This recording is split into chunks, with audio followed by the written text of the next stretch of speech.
Again, flying out, rifle in hand, catches 1, 2, 3. From the hallway and now from the open door. They just opened up. 25 points, 1 versus 1. Last round, Evil Jester putting some pressure in that doorway. Still unable to pick up the EMP, and the ace is gonna go down.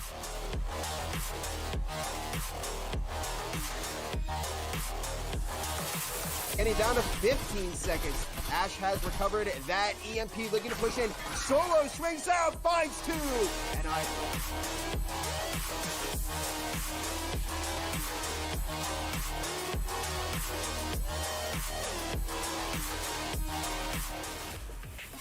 Welcome, everybody, to the VRML. We appreciate you all tuning in for this exclusive interview with one of the developers from Triangle Factory. I'll have you introduce yourself first, but really happy to have Triangle Factory offer up the resources so we could ask you some questions about the game.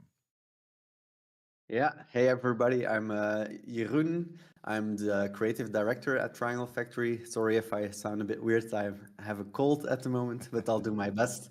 So yeah, I basically I'm in charge of design and visual design, gameplay at the company, and everybody else is doing a lot of good stuff as well.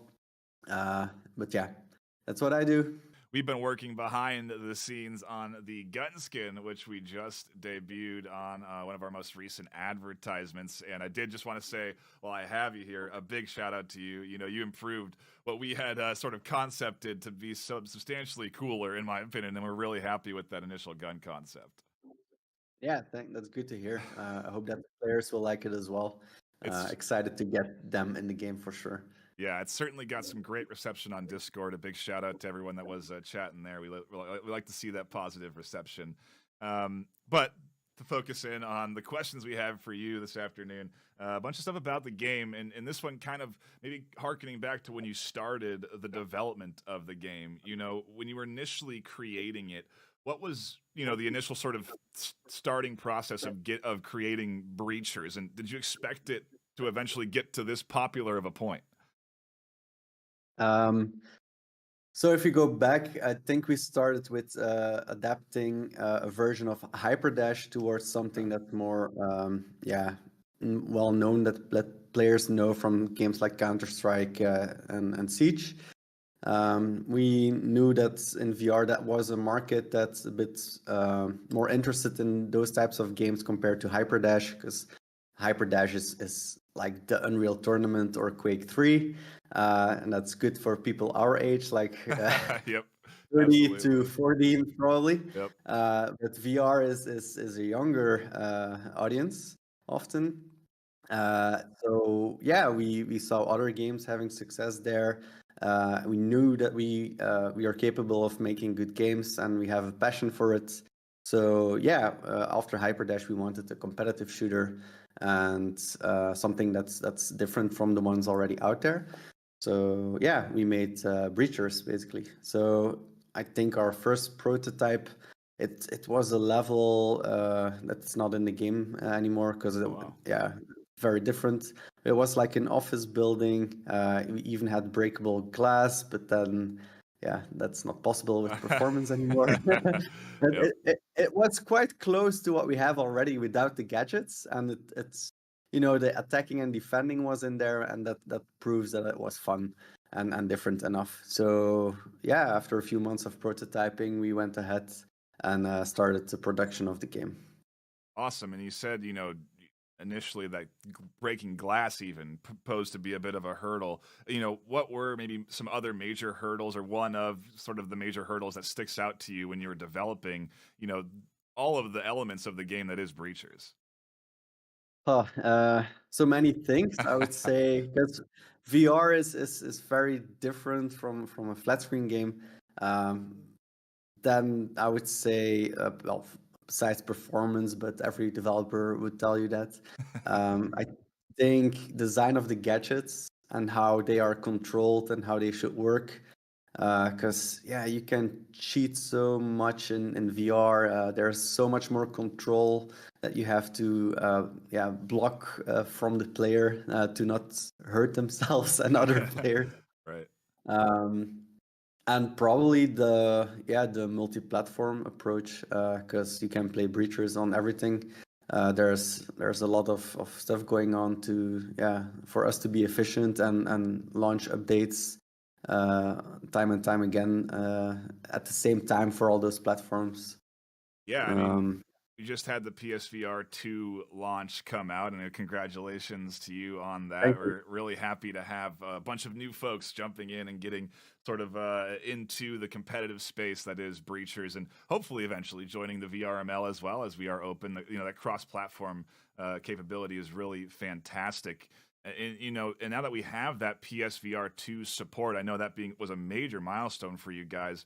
What's sort of next in line for Breachers? We just got a new map. We just got PSVR 2 support. It feels like we've gotten so much with the holidays. It has been a gift.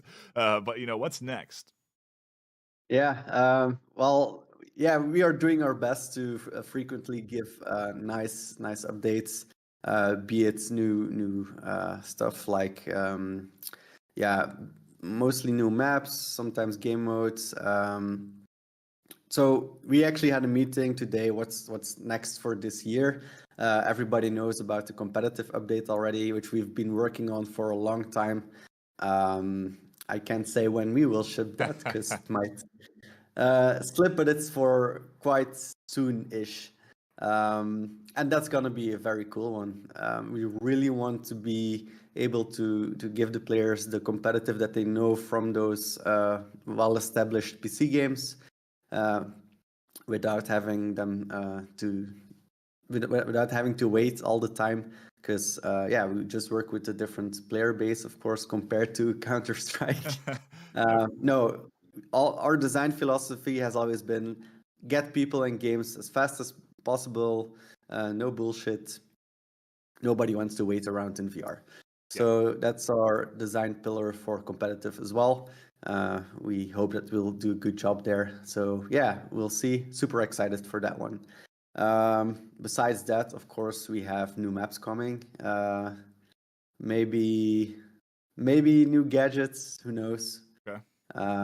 But I can't promise No, too much at the moment. no, It's the start of the year. if I get you if I get you with Phil and Martini, they got plenty of gadget ideas for you. Okay, we've had big discussions about new stuff we like to see in the game. So if you need any ideas for new gadgets, they're out there. Lots of folks interested in putting new stuff in. But Yeah, no doubt. And we read all the suggestions and yeah, we have like if you're on Discord, and if you use our Discord, we track all those ideas and suggestions. Every week we go over the best ideas, and yeah, sometimes it makes it in the game even. So yeah, never goes to waste if you pitch an idea.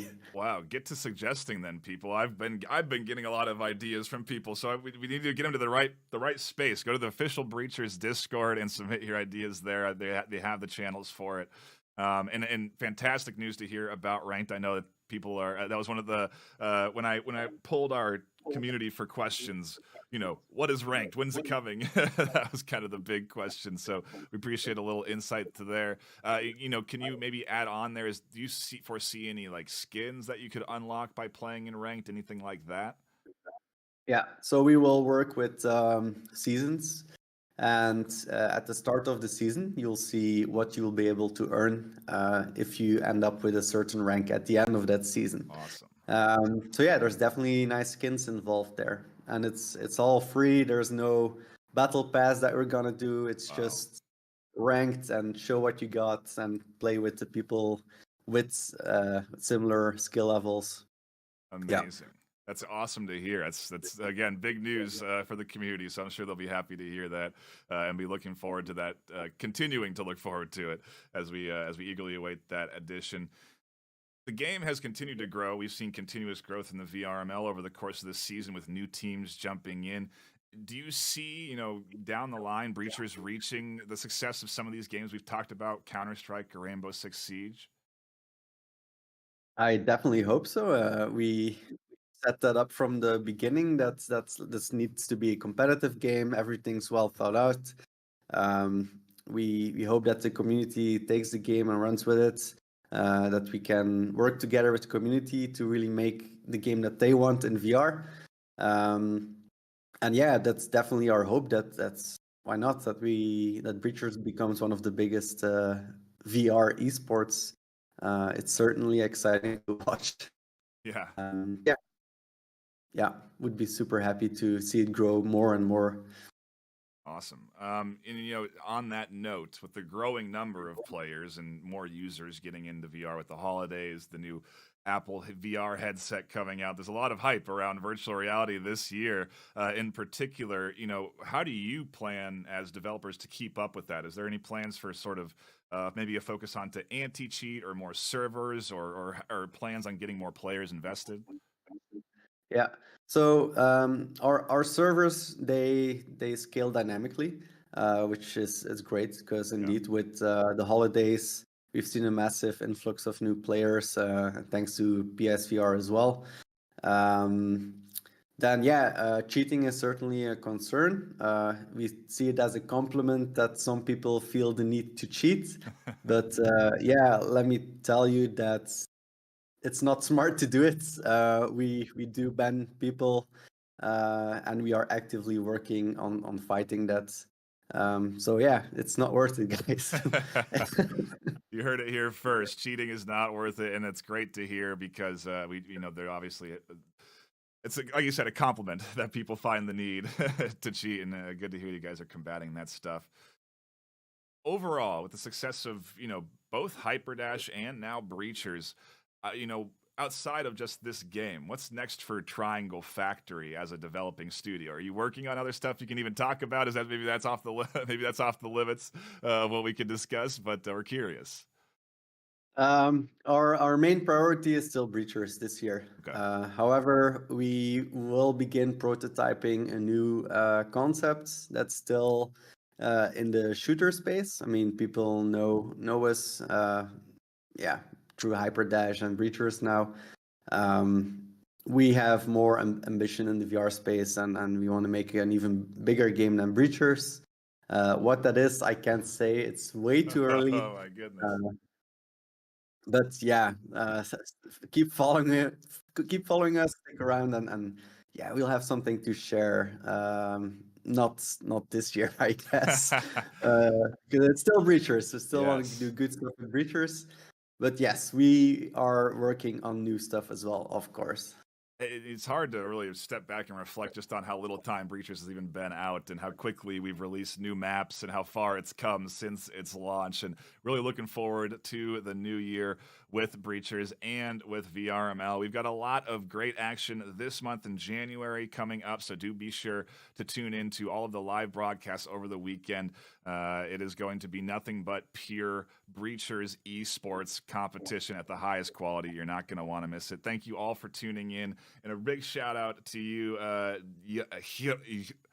gosh, Jerry. Thank you so much for taking the time to answer these questions. I'm sure the community is super excited to learn a little bit more about what's coming down the line with Breachers and Triangle Factory. And do you have any final sort of shout outs, anything you want to plug that you're doing, your Twitter or anything like that? No, but follow us on Discord and Twitter for all the latest news. Of course, we thanks to Wesley, we have a great social media and Discord stuff going on. And yeah, I just want to thank the community and all our players. The engagement there is crazy. I mean, that's what made us a success, I would say. And yeah, let us know how we can make the game even better. We will try and do our best there. And excited for 2024 in Breachers. So.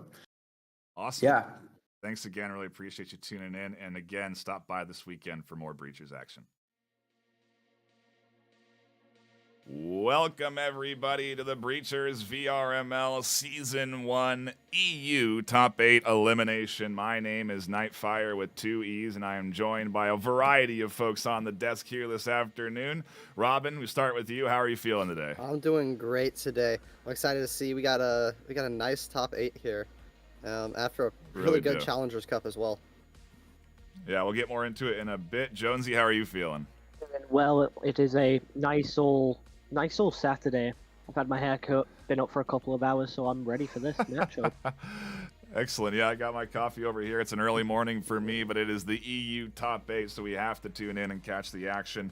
And for those that maybe don't know what we're talking about, this has been a long road to get to this point. With over 13 weeks of regular season gameplay, these teams have been competing for a chance to be in the top 7, where they auto-qualified into the top 8 tournament that we're playing this afternoon. That 8th spot was competed for in the Challenger Cup, and that Challenger Cup happened just last weekend. We've got some clips running here from that weekend, but Jonesy, I'll start with you. I mean, we tuned into what was really a lot of very close battles back and forth in the Challenger Cup last weekend. What was your impressions of the teams playing in that CC Cup?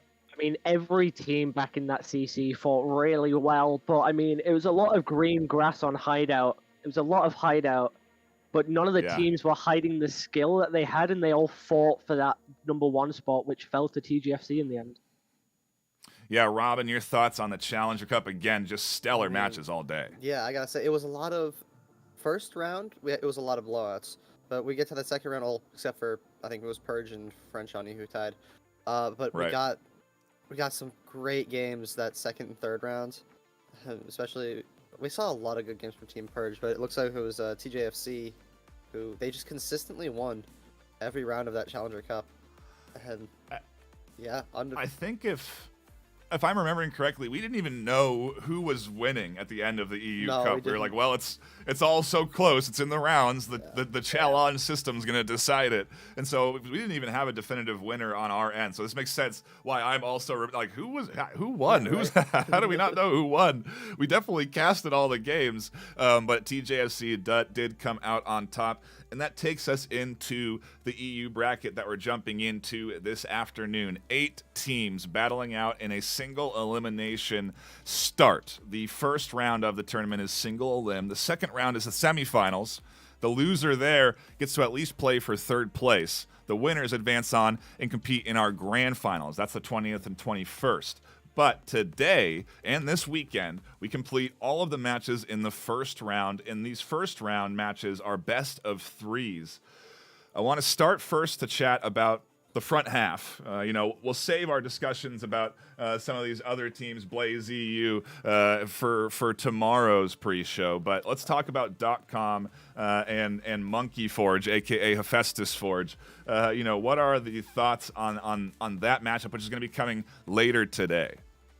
Jonesy, you want to go? I'll start with you, Jonesy. Well, Monkey Forge have been playing since towards, I think, the start of the season, and they've always fought well.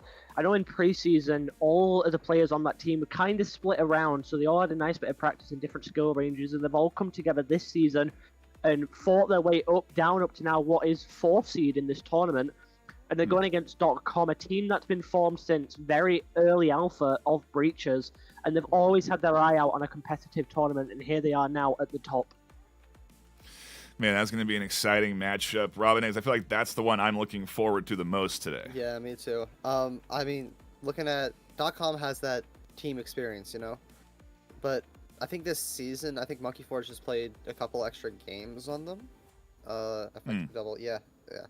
I think it's 15-12, and Monkey Forge is sitting up top on that spot, but they're equal in their MMR for our regular season, so it's gonna be at least very close to the 2 diamond teams of the EU looking to fight it out there. I'm remiss if I don't say that it is a 10,000 in cash and a hardware prize pool that these teams are competing for. The EU side, unfortunately, not able to share in that HyperX reward, but they do get that cash prize, which does come from sponsors like Protube and Triangle Factory contributing in to the league. We really do appreciate their support on that side. And they also get lifetimes, the captain gets a lifetime subscription to the Helga Esports bot manager. I know that's been getting a little bit more traction now as people see that as a lifetime sub. I mean, you use that for 2 years. I think it's $15 a month. Your first month's free, but that really adds up over time. And I mean, hey, VRML's sticking around. We just added 2 new leagues, X8 and Vale, joining the VRML team. So you can expect to see more VR esports over the course of this year, next year, and the future. So it's definitely a pretty valuable subscription service that's going to help you with scheduling all the way across your multiple leagues that you play in. So a pretty nice bit of reward there on the line for these teams, and I think VRCOVER coming in at for the 3rd place champion, I believe, which is a great product. I literally do not wear a headset unless I have my VRCOVER installed. So a big shout out to those sponsors again for supporting us in that prize pool and helping us reach what is a pretty solid pool for these teams to be competing, and we're really happy to be able to offer it up to the 1st, 2nd, and 3rd place team. And let's also not forget the skin, okay? The VRML champion skin. Robin, how bad do you wish you could have that sucker in your inventory? It's nice. I went out and I bought the regular VRML skin, and it makes me wish, man. I know. Yeah, it's well, hey, compete, start playing, get better, get good, be able to compete. Yeah, that's get good. Okay, that's the lesson here. But it's definitely something to compete for. And let's shift our attention now to a team that's likely to be competing for that prize pool. Team Velocity going up against TJFC. Jonesy, how do you see this matchup shaking up for us to kick things off here today? Well, I mean, Velocity is a team which, even though they lost most of their players very early in the season, they came back to the end with it's pretty much just RVL and the original Velocity coming together. So we have a team which has been around since Alpha, going against a team which is just straight through that CC. A couple of them are Alpha players, a couple of them are people that I know, but TGFC are really going to be in for a fight because they are going against one of these very top teams. Yeah, you look at the the match history, and Jonesy, it seems like there's excuse me, Robin, it seems like there's a dash of hope for the TGFC squad. Their previous encounter with Velocity was 19-15. That feels like there's a chance here for TGFC potentially. That's close. I mean, it's gonna be a fight, right?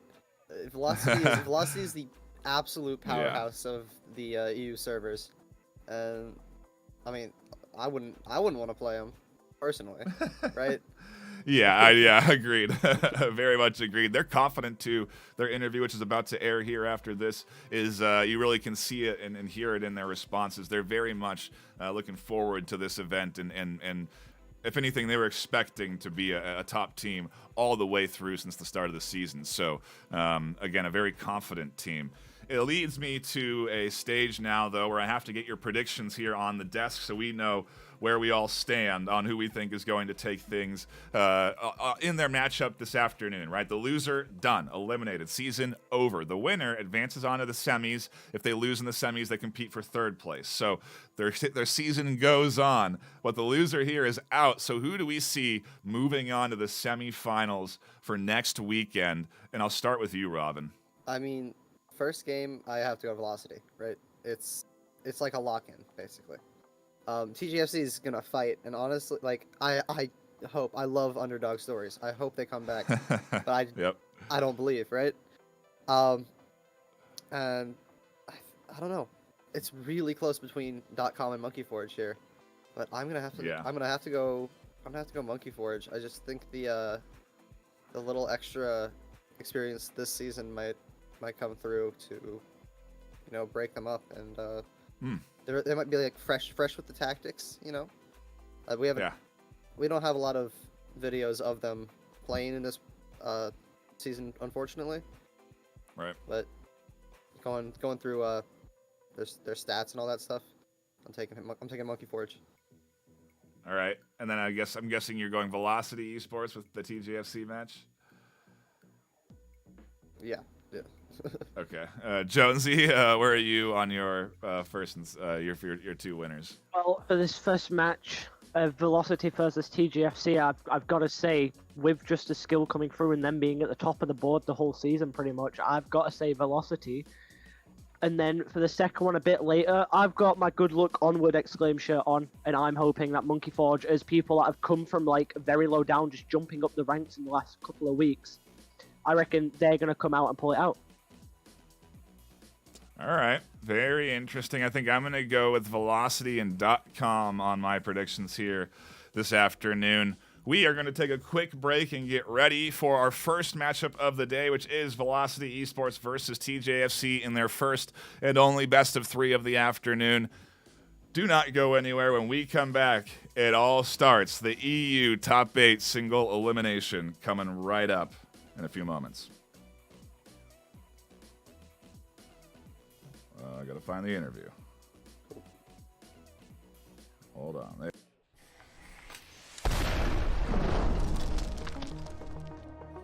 Taking out Superman, gets refragged by Ran 6 as Rise takes out Huckman, and it's now a 1 versus 1, just like that. It's down to Ran 6 against Rise. As long as Rand doesn't make too much noise, they might find the kill here. They will find the kill! And Ran 6 has clutched it up to give Velocity Esports the map 1 win.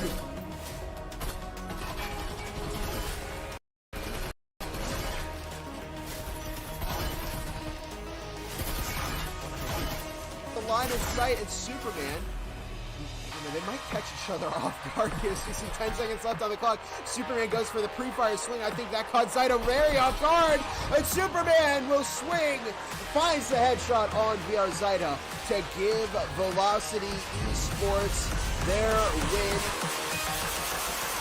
Welcome back to the Breachers of VRML, everybody. I'm your host, Gibular Bob, and today we've got an interview with Velocity Esports, currently the #1 in the EU standings. We've got Johan De Go here, we've got Ran7, and we also have Fuse. Thank you all for joining me for this interview today. And let's get right into some of these questions here. So, after 13 weeks of the regular season, you've made it to the postseason. There, you get to skip the Challenger Cup, and not only that, you get you're the #1 team in the EU right now. How's that feel? Very nice, because not only do I finish my work in 2 days, and I have 2 weeks that I don't have to play Breaches at all, and then get washed, and then play some,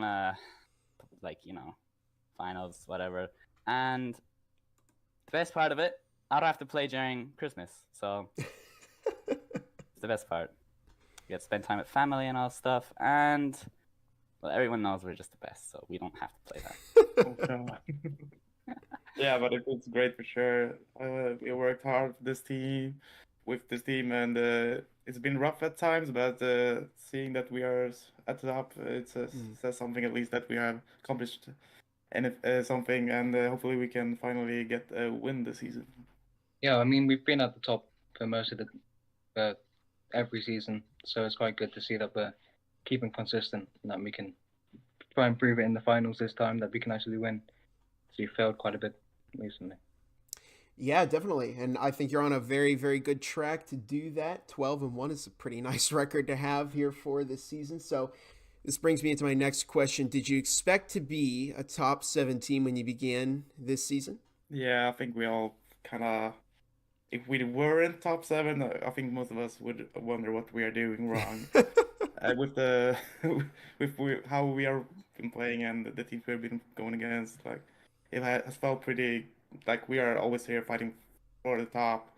And in the beginning, we might have been like, oh, little more humble, but now it feels like we are supposed to be fighting for the top, and it feels good, yeah. So, next question here. What was the most difficult part of your season? I know you were saying it was getting a little shaky there, but you want to elaborate on that? Yeah, I would say like mostly it's been lately the availability of people. People are been doing a lot more other stuff as well, and just not playing Breachers. Some may get bored, some have other stuff in life like work and stuff. So I think the hardest match, or the one we feared the most, was the one fairly recently. We played against second place team boys, and for the first map, like 2 of us were sick. And one had internet issue. We needed to do a 4v5 for most of the first map. I think you casted that. Yeah, I remember that. I was sick. I jumped in for one round, got us to that 6 points, so we at least tied that point. And then we had another guy coming in the last round, securing that win. So that was a great feeling, but it was probably the hardest one for the season. Yeah, definitely. Yeah, go ahead. Yeah, and I think Ran and Fuse, you were more playing that, and you might have some things to say about that as well. Oh yeah, Hickman absolutely carried the first half, but most difficult part of the season? Well, yeah, the availability and also things out of our control. Like, for example, one of our players having the control